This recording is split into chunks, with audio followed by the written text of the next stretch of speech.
40, как раз возраст, когда пророк Мухаммад, алейхиссалату вассалям, пророком стал, означает 40 на татарском языке, на башкирском тоже, на других языках тюркоязычных примерно так же. 40 означает вот, кырыл, ломай. Что ломать? Ломать стереотип. То есть как я вырос, как я смотрел на отца и на мать, как они были для меня образцом, уже ломаешь свой стереотип, думаешь, а правильно ли они жили? Правильно ли они делали? Совпадает ли это шариату, совпадает ли это пророку? Был ли таким пророк? Если папа разговаривал с мамой жестко так, вопрос, а пророк так и разговаривал? То есть смотришь и в 40 лет ломаешь свой стереотип. Сейчас это модное слово называется шаблонная жизнь. То есть жить, как папа жил, как папа с мамой разговаривал, как он вел себя в доме, и я так делаю. А так ли он правильно делал?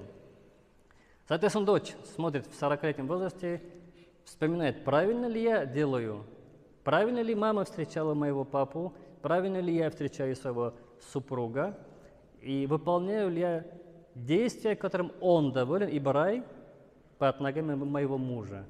Надо спросить, доволен ли он, ибо рай уже не под ногами мамы, как в хадисе. Это хадис для сыновей адресовано. Рай под ногами матерей адресовано сыновьям. А женщинам рай под ногами супруга, а не мама. Здесь уже приоритет не мама, довольна ли мама. А вопрос, доволен ли мой супруг? Он выше, потому что рай уже под ногами мужа. Есть ли довод? Да, хадис есть, пророк сказал, мир ему и благословение. Та супруга, которой недоволен супруг, не то что увидит рай, даже не почувствует запаха. То есть настолько пророк сказал четко, что если он недоволен, даже не увидишь, не почувствуешь запаха. Поэтому здесь не мама, а муж. Это вот 40 лет ломаешь свое мышление, правильно ли я живу, правильно ли я поступаю с друзьями, соседями, с близкими. 40 ломай шаблон жизни. Может, неправильно жил, ломай.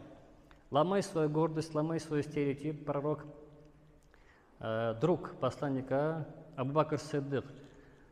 В истории говорится, когда они встречались с мушриками, Абу Бакр Сиддик выходил вперед и плакал. Не трогайте пророка. Вопрос, мы что сделали бы? Давай, что, мужик 40 лет. А Абу Бакр так мог бы сделать? Да, но он так сделал? Нет. Вот опять вопрос, почему он так сделал. Поэтому, читая историю сподвижников,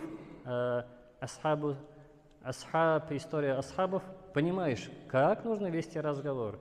То есть должны ли мы, как мир диктует, разговаривать с руками и ногами, или как боксеры, или как сподвижники, которые являются для нас образцом. Именно как раз вот Абу Бакр Сиддик так и разговаривал. Хотя мог бы и драться и порвать всех, ведь они были мощные с Умаром. Но Умар, как известен, жестким человеком, но когда на улице он ходил, дети окружали его. То есть дети не боялись, взрослые боялись. Вот и называется, как вести дипломатичные отношения с людьми. С взрослыми один вид, с детьми другой вид, с мусульманами один вид, с немусульманами другой вид. То есть этот тип тоже учится в истории сподвижников. Это 40, тоже ломаешь.